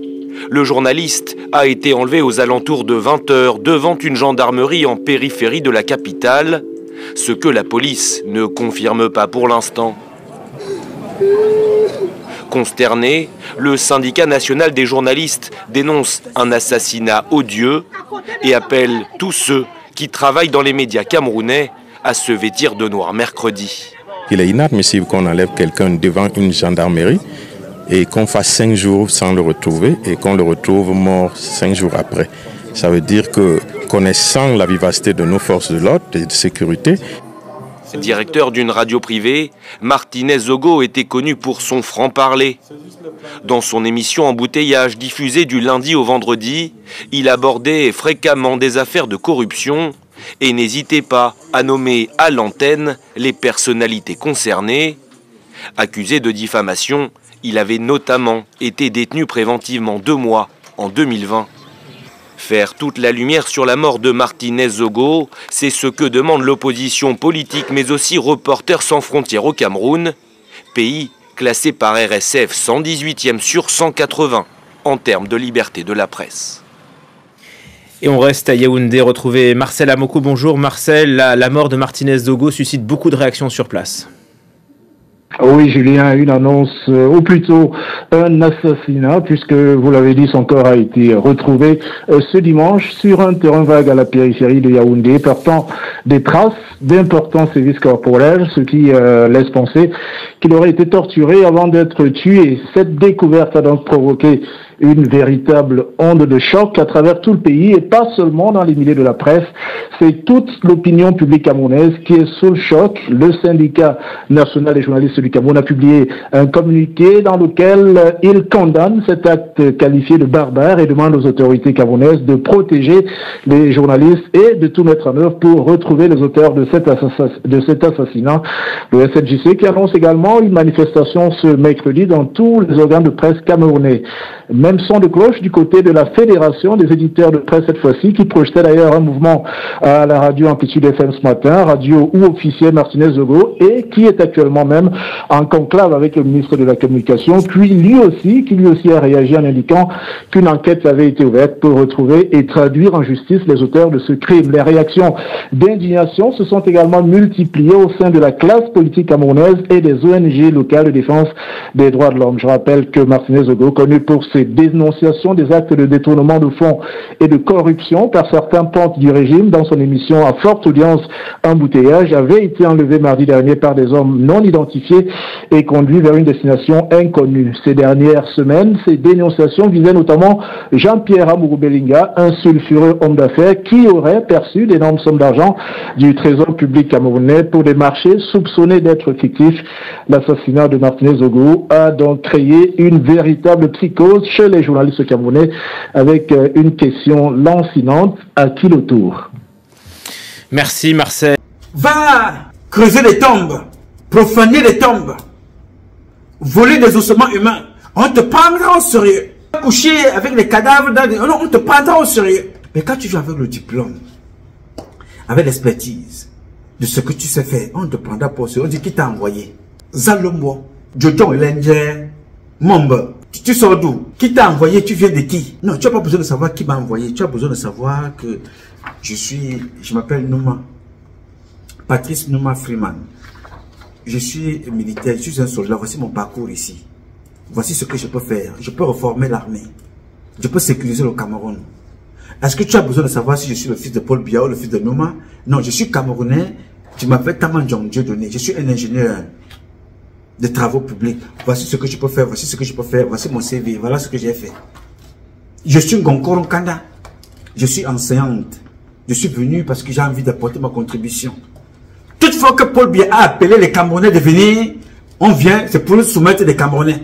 Venez, jeunes, faire de lance, venez au Cameroun investir. Non, c'est pour soumettre des Camerounais. Toutefois, chaque fois ça a été comme ça. Donc, je voulais vous parler de ça pour vous dire que je vous prends quelques exemples comme ça, de façon, ramassée. Le nom Biya Bifondo est un nom qui nous a apporté la presse. Observez donc ça autour de vous. Regardez les militaires. Il y a un droit, je vais faire une vidéo spéciale là-dessus. Tous les militaires qui vivent, qui sont du côté là où il y a des guerres, Bakassi, Nozo, quand vous voyez des maisons là-bas, vous avez l'impression que nous sommes en Haïti, ou bien nous sommes dans des îles françaises. Pas d'aujourd'hui, parce qu'à l'époque, c'était autre chose. Mais vous avez l'impression que nous ne sommes pas au Cameroun. Vous voyez la tenue que le militaire porte. La tenue a changé de couleur. Le militaire est là-bas avec des tennis aux pieds. Il a des tchamchous. Qu'est-ce qui nous a empêché, nous, citoyens camerounais, d'avoir des usines, faire travailler des femmes, comme je vois en Éthiopie, comme je vois dans d'autres pays, comme je vois au Kenya, faire travailler des femmes pour coudre des tenues militaires. Nous avons des usines chez nous. Nous avons la main d'œuvre. Qu'est-ce qui nous a manqué? Parce que Paul Biya préfère, pour qu'il soit maintenu, donner ce marché-là aux gens qui lui ont demandé qui sont à la base de sa nomination. Donc, il faut acheter des tenues militaires ailleurs, il faut acheter des Rangers, il faut acheter ci, il faut acheter ça. Et ça, avec la surfacturation qui va avec ça, c'est encore un autre dossier. Donc, le nom Paul Biya est un nom qui doit être enlevé des édifices camerounais. Le moment venu. Pour le moment, ça peut rester là parce que ça fait plaisir à certains. Parce que quand tu as dit ça, oui, je suis l'homonyme de Paul Biya. Oui, le bâtiment Paul Biya, l'hélicoptère Paul Biya, la drague Chantal Biya, la maison Chantal Biya, la fondation Chantal Biya, la robe Chantal Biya, l'hôpital Chantal Biya, l'école Chantal Biya. Oui, ça fait plaisir à certains. Mais je vous rappelle que toutes ces choses-là vont être changées avec la prochaine administration, la prochaine république. C'est-à-dire que ça ne va pas être différent comme des esclavagistes américains dont on a déboulonné les statuts ici. Le nom Paul Biya doit disparaître. Ça restera dans sa famille. C'est un homme, c'est un papa qui vient de quelque part. Oui, dans la famille, il restera dans notre famille. Mais en tant que président, il n'a rien fait pour mériter que son nom soit exposé où les enfants viennent dire voilà, Paul Biya. Dès que tu vois le nom de Paul Biya, tu vois quoi? L'inertie. Tu vois la fécafoute qu'on a tué. Tu vois les longs indomptables cadavres. Tu vois le handball inexistant. Tu vois le football inexistant. Tu vois les hôpitaux inexistants. Des enfants innocents destinés à rejoindre le monde de la commercialisation. Ces 4 nouveau-nés, dont l'âge varie entre 1 jour et 6 mois, étaient sur le point de prendre des destinations inconnues. Ici, dans cette chambre, située au lieu dit Borne 10 au quartier Odia à Yaoundé, un réseau de trafic de nouveau-nés démantelé au cours d'une opération menée par la compagnie de gendarmerie de Yaoundé 3. On savait bien que ce n'est pas légal, ça nous le savions, c'est pour ça que nous le faisons en cachette. Voilà, mais il n'a jamais été question d'aller porter l'enfant de trouver parce que tous ces enfants qui sont là, ils ont des mamans et on a les contacts de tous leurs mamans et on peut même faire des tests ADN. Et chacune donnait son enfant après avoir perçu de l'argent. La fille en question, la voici. Elle aurait placé son enfant à un montant d'1 million de francs CFA. L'opération, menée par la gendarmerie, va conduire à l'interpellation de la jeune fille, ainsi qu'une autre mère porteuse, une berceuse, 4 nourrissons, 2 acheteuses, parmi lesquelles une Congolaise qui a déboursé 6 millions de francs CFA pour 2 enfants. Et aussi le promoteur de cette activité illégale. En date du 11 janvier, donc hier, aux environs de 19 h, nous avons reçu un appel téléphonique d'un citoyen sollicitant à garder l'anonymat qui nous informait alors que sa belle-fille, du nom de Nkoutou Daniel, une jeune fille de 19 ans qui venait d'accoucher, était portée disparue avec le bébé de 3 jours. Sous le regard des populations ahuries, les éléments de la gendarmerie ont conduit les nouveau-nés à la fondation Chantal Biya. Les présumés trafiquants, eux, attendent d'être présentés devant les juridictions compétentes. Tu vois les routes qui n'existent plus. Tu vois des maisons. Tu vois le manque d'eau. Tu vois le manque d'électricité. Dès que tu entends le nom Paul Biya, tu vois l'agression. Tu dis, hey. Dès que tu entends Biya, tu dis, oh, hey, quelqu'un va m'agresser quelque part. Dès que tu prononces Biya quelque part, tu dis, non, c'est le nom d'un agresseur. Le nom Biya est un totem. Un nom qui nous a porté la poisse. On agresse partout. Les prêtres que tu croyais qu'ils sont là pour te protéger. Les prêtres sont devenus les plus grands agresseurs de notre pays. Les monseigneurs. L'abbé. Vous les voyez, les Ndioka là? Les gens Baranga. Les Ndioka, les gens Baranga.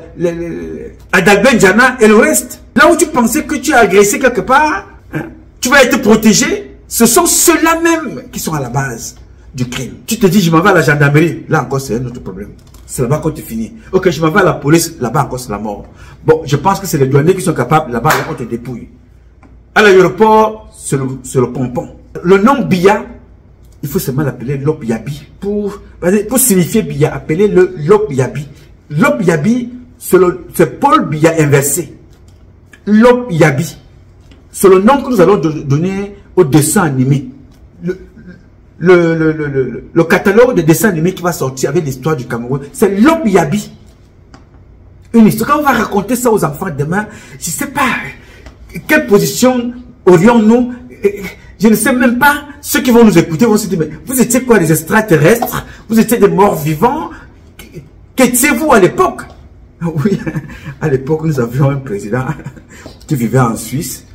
Oui, sa fille était prostituée. Elle voyageait en avion, hein. Elle n'aimait pas les garçons. Quand elle aimait les garçons, elle disait que tu dois payer pour faire l'amour avec elle. 20 000 €. Elle avait donné un prix.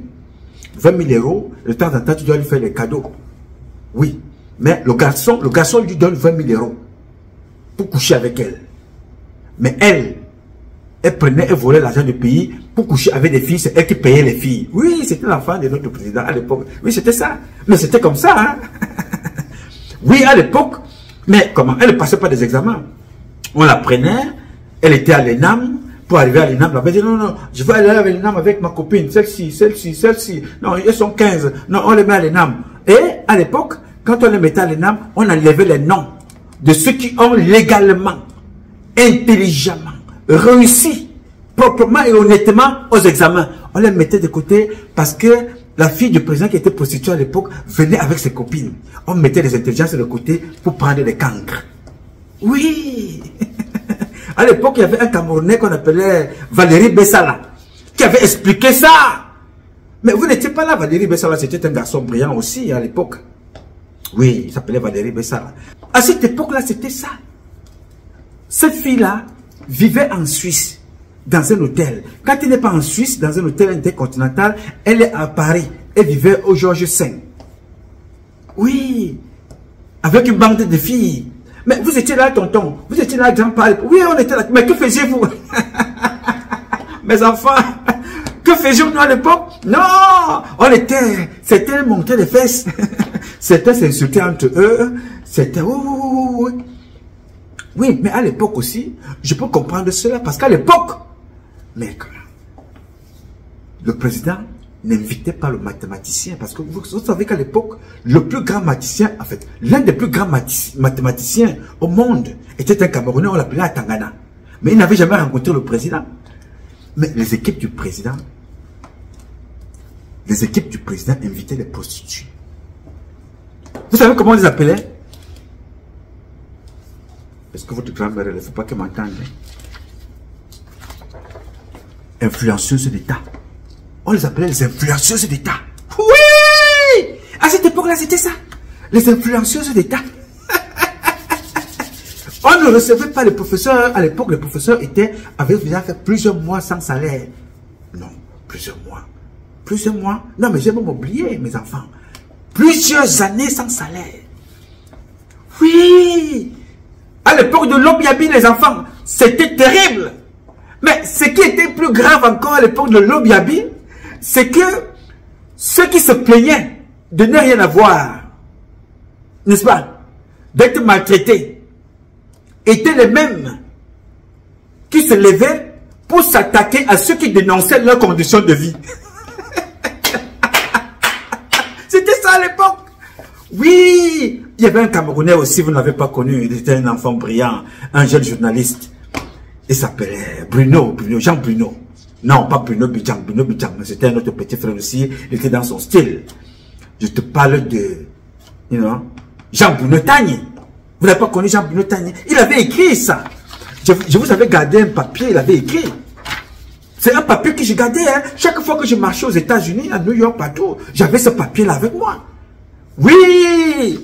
Vous voyez le papier là plié comme ça parce qu'il était dans une valise. Hein?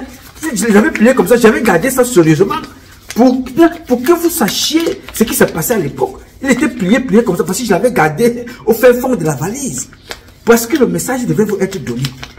Pour comprendre ce que disait ce garçon-là. Vous voyez comment ils avaient plié? Parce qu'il était gardé. Je ne voulais pas qu'il soit volé. Vous voyez? Ce garçon que vous voyez là, son nom c'était Jean Bruno Tagné. Qu'est-ce qu'il disait à l'époque? Vous n'étiez pas encore là. On ne savait même pas que vous deviez voir le jour. Vous n'étiez même pas encore le soupçon du spermatozoïde. Que disait Jean Bruno Tagné à l'époque? C'était très fort, hein? La violence était forte. Il avait été très courageux pour écrire ça. Que disait-il? Il disait ceci. Ce qui me chagrine, ce n'est pas l'attitude de ceux qui nous gouvernent. C'est ce qu'il disait. Ce qui me chagrine, ce n'est pas l'attitude de ceux qui nous gouvernent. On peut même les comprendre. Ils se battent pour faire perdurer le système qui les nourrit.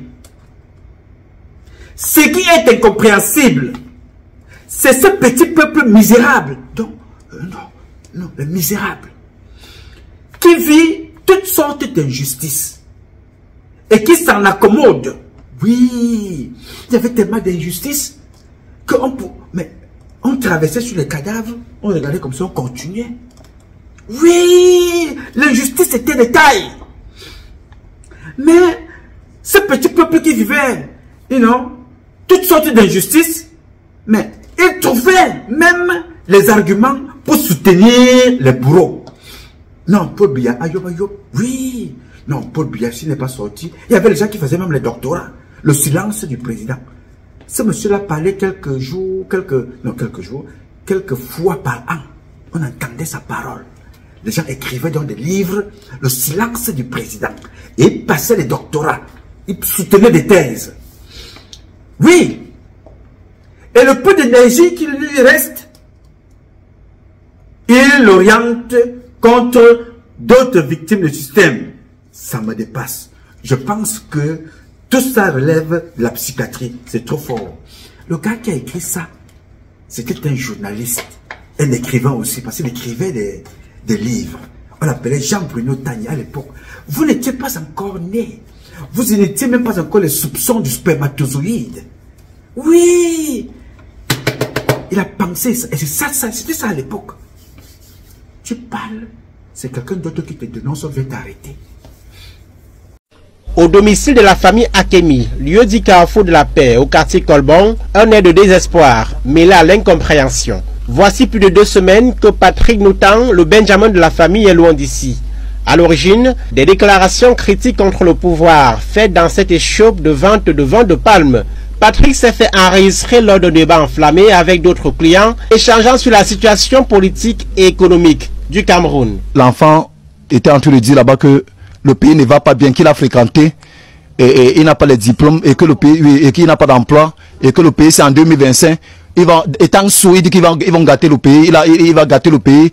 Il a son groupe où on l'a posé la question, donc tu es un ambazonien que je suivais dans le téléphone, donc tu es un ambazonien. Étant ivre, il répondait oui, je suis un ambazonien dans son état d'ivresse. L'infortuné s'est fait arrêter par le commissariat du 16e arrondissement. Quelques jours après, il est transféré à la division régionale de la police judiciaire du littoral et depuis jeudi, il est détenu à la prison centrale de Douala à la demande du commissaire du gouvernement, près le tribunal militaire. Il n'a aucune relation avec ces gens. Aucune relation. Il est bafia.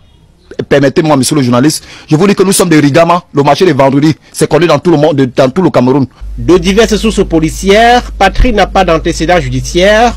Son profil ne l'associe non plus à des groupes criminels ou séparatistes. Voilà qui inquiète des défenseurs des droits humains. Quand quelqu'un viendrait même à dire qu'il est ambazonnier, je pense que peut-être quelqu'un a dit qu'il a tué. Si vous avez tué, il faudra que vous trouviez une victime. Et qu'on trouve par quel moyen vous avez tué. Ce n'est pas suffisant de déclarer qu'on est ambazonnier. Parce que ce monsieur ne présente aucun profil. Le commissariat du 16e arrondissement dit avoir retenu le jeune diplômé d'un baccalauréat C par mesure de prévention. L'affaire Patrick Noutan a relancé les critiques sur le jugement des civils devant les tribunaux militaires, ainsi que les violations de la Charte africaine des droits de l'homme et des peuples, mais aussi du pacte international sur les droits civils et politiques. Si la Charte africaine exclut les tribunaux militaires du champ de compétences pour juger les civils, le pacte lui protège la liberté d'expression. Détenu depuis le 13 août dernier, Patrick Noutan, 31 ans, a été placé sous mandat de dépôt à la prison centrale de Douala le 18 août dernier. On avait tué un journaliste. Oui, à l'époque, j'avais eu par mes réseaux d'informateurs, j'avais eu la vidéo. Oui, de Jean-Marie Benoît Mbala, comment on l'a tué. Oui, papy, tu as encore la vidéo là? Oui, j'ai encore ça. J'avais gardé ça soigneusement. J'avais bien gardé. J'avais même la vidéo aussi de Martinez Zogo. Comment il avait été tué. Mais les tueurs étaient dans le gouvernement. Ça a duré pendant des années. À l'époque, il avait fait, je pense que l'an dans les années 2025, janvier, à cette époque, il était à cette époque-là 2 ans à la morgue. Oui, son corps était à la mort pendant 2 ans. Papy, et l'enquête alors, oh là là, ne me parlez pas d'enquête, ces enfants. L'enquête n'existait pas. On ne parlait plus d'enquête. Non, il n'y avait pas d'enquête. Les raisons, il fallait être boulot. Majona, et Wondo, et Ton, on les appelle les petits bonanga. Oui, ceux-là, tu pouvais tuer quelqu'un, mais si tu apprenais qu'un boulot, un petit bonanga était en prison, c'est parce qu'il était pas du même réseau que les autres. Ceux qui étaient en prison, c'est ceux-là qu'on avait décidé de sacrifier. Oui, ceux qui étaient en prison, c'est ceux qui n'avaient, ou ils n'avaient pas d'argent, ou alors on avait décidé de les sacrifier. Il y avait beaucoup de jeunes en prison, parce qu'ils avaient dit qu'on a faim. Oui, il y avait un autre là, un petit jeune là, très très brillant. Bébé-Monissac, on l'avait jeté en prison. Même son parti de l'opposition à l'époque l'avait abandonné. Oh, mes enfants, mais c'était terrible à l'époque. Oui, Bébé-Monissac, il parlait pour un pays, un parti, on appelait ce parti là comment encore là. Ouais, les enfants à la vieillesse. J'ai une mémoire fraîche, mais de temps en temps, j'ai des trous de mémoire. Hein. À l'époque, c'était le MSC. Ah, ça va me revenir, les enfants. Il était militant d'un parti politique. Et le comble de l'histoire, c'est que ce parti politique-là, de l'époque, le président de ce parti était un avocat.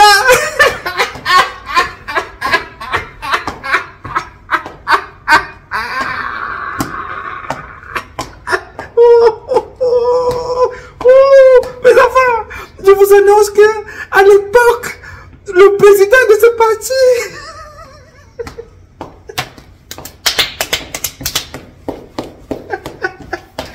ouais, je tape même mon baya bajon.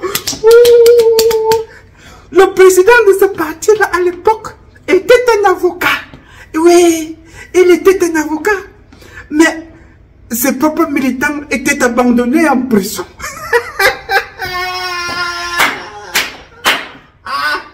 Je vous assure, c'était grave, hein? Oui, il était un avocat. Mais attention, ce n'est pas parce qu'il était incapable de les défendre. Non, c'était un brillant avocat international. Oui, mais c'est parce qu'à l'époque, on vivait sous un régime dictatorial. Aucune loi n'était respectée. Aucune loi n'était respectée. Donc, l'avocat en question, je pensais que c'était son nom me revient. Oui, c'était M. Kamto. Hein? C'est ça? Tu l'avais lu toi aussi? Voilà.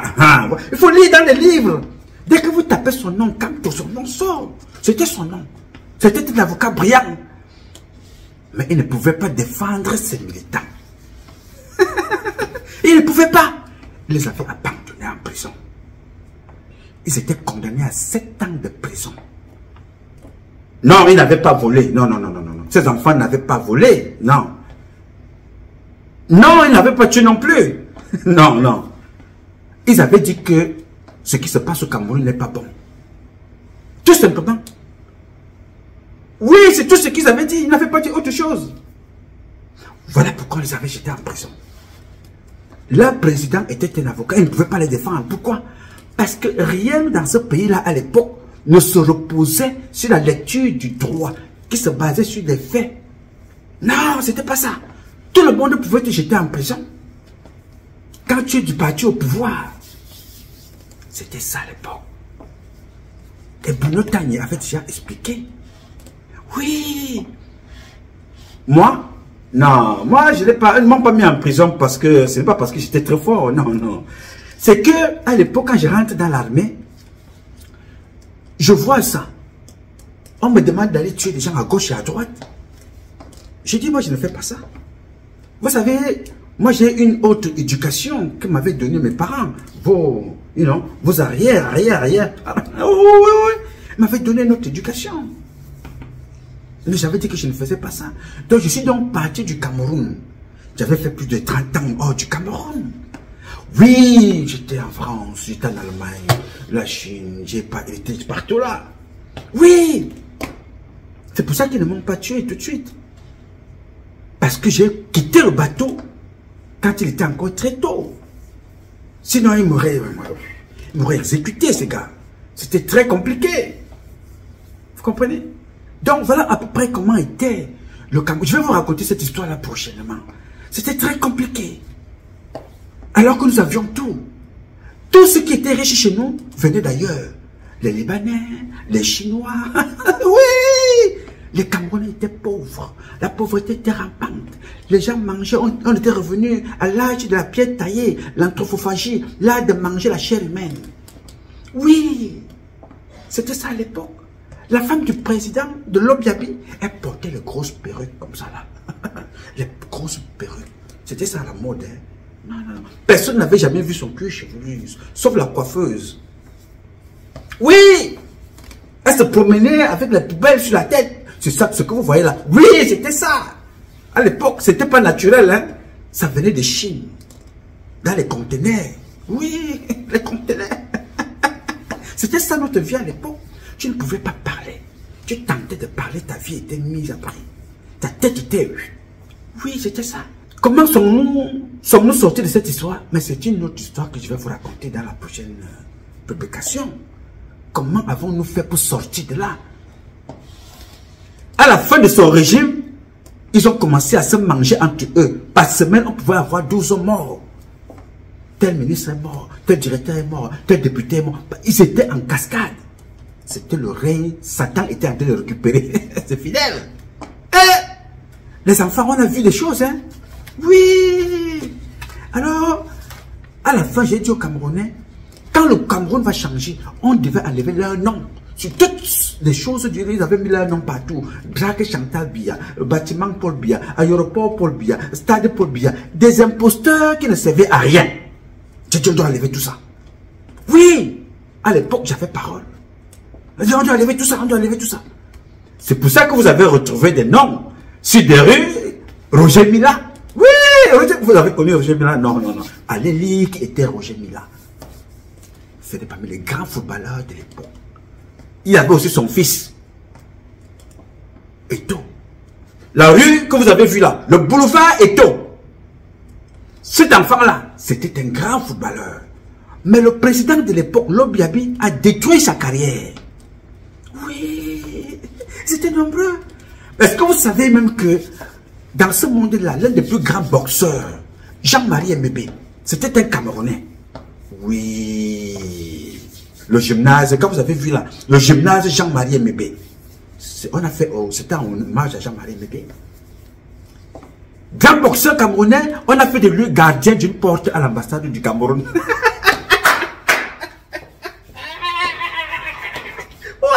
Je vous assure, boxeur. Il y a des sportifs qui vous diront qu'ils ont quitté le Cameroun parce que c'est un pays où l'on ne s'occupe pas bien ou assez d'eux. C'est le cas de ces athlètes qui ont quitté la délégation camerounaise en plein Jeux olympiques à Londres et fondus dans la nature. Après la polémique sur la fuite de ces athlètes, l'heure est à l'analyse.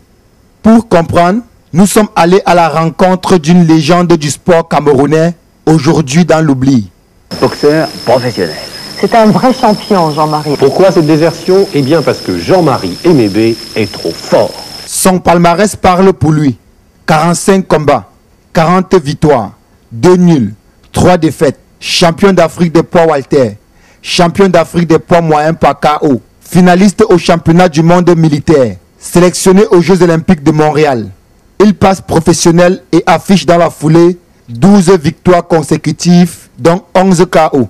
De l'Europe aux États-Unis, Jean-Marie Emebe était le Mohamed Ali africain. Ce champion hors norme travaille aujourd'hui comme vigile en région parisienne et crie à qui veut l'entendre que le Cameroun l'a abandonné et qu'il n'a jamais rien reçu malgré toutes ses médailles. J'ai travaillé comme vigile à l'ambassade du Cameroun. Alors ça a tellement fait un choc aux Camerounais en me voyant travailler comme vigile, si bien qu'ils ont contacté. Eux, ils ont pris le téléphone, contacté le ministre des Sports au Cameroun en leur disant, monsieur, on a vu notre champion travailler comme vigile C'était en quelque sorte une humiliation. Ça fait tellement un bruit que ça dégénérait, quoi. Quand j'étais champion d'Afrique en 1979, j'ai eu quand même plusieurs décorations du président Aïdjo, deux d'ailleurs. Je n'ai jamais perçu un 7 centimes de cette décoration, comme on dit. À la question de savoir pourquoi ne rentre-t-il pas au Cameroun mettre son savoir et son expérience à la disposition de sa patrie, il répond. Je suis disponible à amener les gars, par exemple, aux Jeux Olympiques. J'ai même écrit une lettre au ministre des Sports en disant, ça tombe, et comme il m'avait dit, ça tombe à plus. On en a discuté pendant au moins 3 heures au téléphone. Kédal, je n'ai même pas eu de réponse dans ma lettre. Vous voyez? Jean-Marie Emebe restera à jamais la légende de la boxe africaine. Il aspire aujourd'hui à transmettre son savoir aux jeunes générations si on lui donne la possibilité. La balle est donc dans le camp des autorités. Est-ce que vous connaissez, mais allez lire, ça s'appelait comment encore là, le jeune américain là, il boxait beaucoup comme ça là. Le jeune, c'était un noir américain. Hein? Mike Tyson, oui. Tu as lu ça où? Dans le livre? Mais toi, c'est ça, c'est la curiosité. Hein? Le savoir, c'est la curiosité. Tu as lu dans le livre que c'était Mike Tyson. Oui, c'était Mike Tyson. Mike Tyson, lui, c'était un Américain. Est-ce que vous avez vu Mike Tyson être gardien quelque part? Le meilleur boxeur camerounais. À l'époque, le président de l'époque, Lobyabi, a fait de lui gardien. Il était portier à l'ambassade du Cameroun. Ce sont les Camerounais qui l'ont chassé là-bas. Que non, on va ailleurs. Notre icône ne peut pas, on ne peut pas souiller notre icône comme ça. C'est pour ça que quand le Cameroun avait changé, on a décidé de faire le plus grand gymnase des boxeurs portant son nom avec sa statue que vous avez vue là. C'est l'un des meilleurs boxeurs camerounais. C'était ça. Si Lobyabi n'avait pas été chassé, mais on n'aurait pas fait tout ce qu'on a fait là. Il fallait redonner espoir à la jeunesse. Ça a été un travail de titan. Les militaires camerounais de l'époque étaient des portiers, ils gardaient des magasins. Quand vous voyez un Chinois jouer au baby-foot, il joue au baby-foot. Mais son garde du corps était un militaire. À l'époque, le militaire de l'État était le garde du corps du Chinois. Garder les magasins. Ceux qui ne gardaient pas des magasins c'était des voleurs, des braqueurs. On les arrêtait dans les quartiers, on les tabassait. C'était ça à l'époque. Pourquoi? Non, mais parce qu'on avait un président qui était un président inexistant, mes enfants. Le président était inexistant à l'époque. Le président était inexistant. C'était l'avènement des réseaux sociaux. Mais les Camerounais, c'était une catégorie qui pouvait changer le Cameroun. Mais c'était donné à des comportements déviants dans les réseaux sociaux. Insultes à gauche, insultes à droite. Mais c'était ça. Il y avait quelques-uns. Une poignée, une petite poignée, un père. J'étais peut-être 5. Il ne dépassait pas 9. Mais une petite poignée. Qui ont tenu la baraque. Jusqu'à ce que les choses changent. Oui. C'était ça à l'époque. Mais Dieu merci. On avait réussi à faire ce qu'on avait à faire. Mais je vais vous raconter comment cela s'est passé. Je suis un peu fatigué. Je suis fatigué aujourd'hui. Prochainement, je vais vous raconter ça. Il faut que j'aille me reposer. Je n'ai plus votre âge. Hein? Il faut que j'aille me reposer. C'est donc comme ça qu'on avait enlevé tous les noms de ce monsieur-là, Lobyabi et ses enfants. On a enlevé tous les noms des édifices.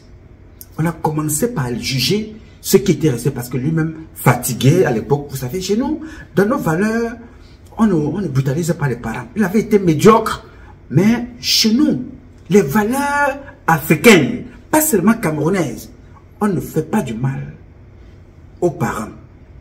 On l'a pris, on l'a ramené dans son village. Mais administrativement parlant, il avait été jugé et condamné, mais laissé chez lui. Et que Dieu fasse le reste. Le jugement était un jugement administratif pour des biens, pour défendre les endettements, pour que vous ne puissiez pas être endetté de ce qu'il avait pris partout, en Chine, un peu partout. Il fallait qu'on justifie ça. Que ce monsieur-là n'était plus dans n'avait plus tous les sens. Il avait été abusé à un certain moment de sa vie. Mais avant sa vie, là, c'était un jouisseur. On a donc condamné pour tout ça. On a ramené l'équilibre au pays. C'est pour ça que vous avez trouvé ce pays que vous voyez là aujourd'hui, avec les trains, les avions, les compagnies d'eau, l'électricité. Mais avant, c'était pas ça. Nous avons perdu presque 60 ans de misère. C'était un calvaire pas possible. Les enfants quittaient le Cameroun pour aller mourir dans les eaux. On pêchait les cadavres pour amener à la rive. C'était grave. Alors, laissez-moi aller me reposer les enfants. Que Dieu vous bénisse. On en reparlera prochainement. Je suis fatigué. Le président a fait beaucoup pour le Cameroun et il continue à faire beaucoup pour notre pays. Mais vous savez, nous rencontrons beaucoup de difficultés. Vous savez, quand vous êtes à la tête d'une structure gouvernementale, quand vous êtes membre du gouvernement, je crois que vous avez dévié travailler pour accompagner le chef de l'État. Nous sommes allés en Chine plusieurs fois. Le chef de l'État a demandé que nous trouvions de l'argent, que nous cherchions de l'argent pour le projet ACOM 2 et Boleva-Kribi. Mais malheureusement, nous nous rendons compte que certains responsables ne veulent pas que ça change et que ça avance, que ce projet avance. Nous sommes allés en Chine, nous avons trouvé une entreprise, la Chanara 25e bureau. C'est une société para-étatique, qui a fait des grandes réalisations en Chine. Nous avons discuté avec ses partenaires et nous avons invité ces partenaires à venir visiter le Cameroun. Et ils ont décidé de chercher les fonds pour accompagner le gouvernement de la République à réaliser le projet ACOM 2 et Boleva-Kribi. Mais malheureusement, après plusieurs missions sur le terrain, entre les partenaires chinois et les responsables du ministère des Travaux publics, je dis bien, les responsables du ministère des Travaux publics, plusieurs missions ont été faites sur le terrain pour étudier le projet. Nous avons fait ces études. Mais malheureusement, il fallait faire des lobbies. Nous n'avons pas pu faire des lobbies parce que c'est la meilleure entreprise qui devait réaliser ce projet ACOM 2 et Boleva-Kribi. Aujourd'hui, nous avons constaté que les Camerounais barrent les routes de part et d'autre. On ne devait pas arriver là. Nous serons aujourd'hui à la phase de réalisation de ce projet. Si vous interrogez même ces villageois qui vivaient sur ce tronçon, ils ont vu plusieurs fois des Chinois avec mes équipes. On ne peut pas continuer à travailler comme ça pour un pays. On ne peut pas tuer un pays comme ça parce que nous avons des intérêts personnels. On ne peut pas tuer un pays parce qu'un responsable a besoin